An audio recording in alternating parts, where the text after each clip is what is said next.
श्री स्वामी समर्थ। आजचा स्वामींचा खास सुसंवाद तुझ्यासाठी। बाळा, आतापर्यंत तुला खूप अशा वाईट शक्ती दुःख देऊ पाहत होत्या, परंतु आता तीळ मात्रही काळजी करू नकोस, कारण आता स्वतः ही ब्रह्मांडातील शक्ती तुझ्यासाठी जागरूक झाली आहे। आतापर्यंत खूप दुःख तुझ्या वाट्याला आले, परंतु आता तुझ्या आयुष्यातील दुःखाचा वाटा संपला आणि आनंदाचा वाटा आता तुझ्या आयुष्यात हळूहळू येत आहे। तुला मी रोज मार्गदर्शन करण्यास सज्ज असतो आणि तू इतका भाग्यवान आहेस की याचा लाभही तू पटकन घेतो। आता जीवनासाठी पुढील आपला हा सुसंवाद एक लक्षात ठेव की ब्रह्मांडातील सर्व शक्ती तुझ्यात सामावलेली आहे, त्यामुळे येणाऱ्या काळोखाकडे तू दुर्लक्ष कर। बाळा, अनुभव हा आपला सर्वोत्तम शिक्षक असतो, त्यामुळे जोपर्यंत आयुष्य आहे तोपर्यंत तो अनुभव घे। तुला तुझ्या यशासाठी आता 3 गोष्टी कोणत्या महत्त्वाच्या आहेत ते मी सांगतो। पहिली गोष्ट म्हणजे पावित्र्य। पावित्र्य हे शरीर, मन, विचार, वागणूक, व्यवहार या सर्व गोष्टींमध्ये असते आणि तुला ते यशाकडे जाण्यासाठी खूप आवश्यक आहे, म्हणून तुला पावित्र्य जपणे फार गरजेचे आहे। दुसरी गोष्ट म्हणजे धैर्य। कोणतीही गोष्ट करण्याची म्हणजे त्यामागे धैर्य हे आवश्यक असते आणि हे धैर्य तुझ्यामध्ये खूप आहे। आणि तिसरी गोष्ट म्हणजे दृढता। तू माझा प्रिय दूत आहेस, त्यामुळे दृढता नावाचा गुण मी तुझ्यामध्ये खूप अगोदरच विलीन केला आहे। तुझ्याकडे या 3 गोष्टींचा साठा भरपूर प्रमाणात आहे, त्यामुळे आता तुझ्या यशामध्ये अडथळा नाही। कधीही पुढे काय होईल याची तू चिंता करत बसू नको त्या गोष्टींची चिंता करण्यास तू व्यर्थ वेळ घालवू नको, कारण त्या गोष्टींची चिंता करण्यास मी समर्थ आहे। पण बाळा, तुला वारंवार सांगूनही तू नेहमी चिंतेतच असतो आणि यामुळे तुझे खूप अधपतन होत आहे। तुझ्या मनाचे खूप खच्चीकरण होत आहे। ही चिंता तुला आतमधून खूप पोखरून काढत आहे, त्यामुळे या चिंतेला सोड आणि उठून आता गुरूंचे चिंतन करायला घे, म्हणजे तुझी चिंता मुळापासून नष्ट होईल। माझ्या या कटू सुसंवादाकडे कधीही दुर्लक्ष करू नकोस, कारण या जगात फक्त माझेच तुझ्यावर निस्वार्थ प्रेम आहे, म्हणून मला हेच हवे आहे की तू या जगाला जिंकावे। तू या जगाच्या मोहमायात न अडकता मोक्षाकडे धावावे। जर तुला हा सुसंवाद पुढे ऐकायचा असेल तर आताच या आपल्या भक्तिमय चॅनलला सबस्क्राईब कर आणि ओम अनंताय नमः या दिव्य मंत्राचा कमेंटमध्ये जयघोष कर।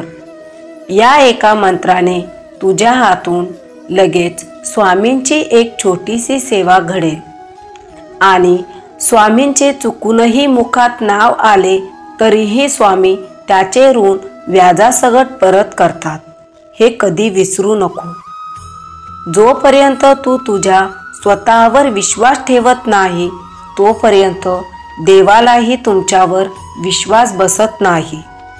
बाळा, तू माझा आहेस। तुला जेव्हा मी बाळा म्हणतो त्यामागे हाच उद्देश की तुला हा सुसंवाद ऐकताना तुझ्या स्वामी आईशी बोलत आहे याची जाणीव व्हावी व या संदेशाप्रमाणेच तू वागावे। कोणतीही गोष्ट जर तुला कठीण वाटत असेल तर मला जमणार नाही असं कधीही म्हणू नको। या जगात असं काहीच नाही की ते तू करू शकत नाही। तू सर्व करू शकतोस. या अशक्यही शक्य करतील स्वामी वचनावर अढळ निष्ठा ठेव आणि बघ मग तुझे कोणतेच काम तुला अशक्य वाटणार नाही. स्वर्गातही निष्ठेला आणि एकतत्वाला जागा आहे. त्यामुळे तुझे जीवन जगत असताना या दोन गोष्टींचा तू वापर कर. आणि तू तर आता माझा शिष्य बाळ आहेस. तू ज्या रूपात मला पाहतोस त्याच रूपाने मी तुझ्या अवतीभोवती फिरत असतो. तू मला स्वामी आईच्या रूपात बघ किंवा स्वामी समर्थ माऊलीच्या रूपात बघ किंवा स्वामी महाराजांच्या रूपात बघ, मी मात्र तुला एकाच रूपात बघत असतो आणि ते म्हणजे तू माझा प्रिय बाळ आहेस. माझी सेवा तू मंदिरात मठात येऊनच करावी असे काहीच नाही. उलट तू जिथे माझे नामस्मरण करतो तिथेच मला स्वतःहून यावे लागते.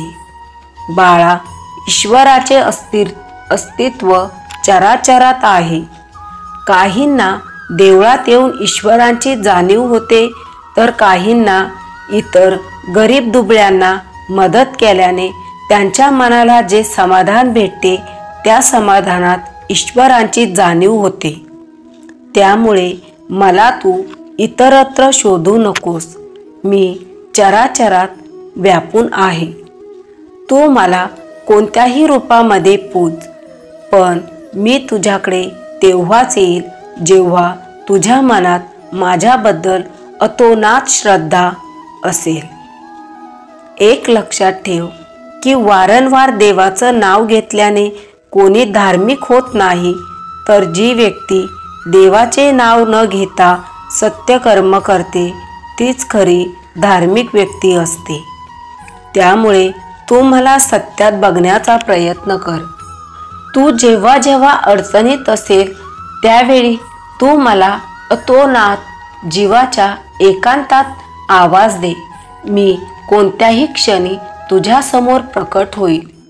पण तुला मात्र मला ओळखण्याची कुवत ठेवावी लागेल.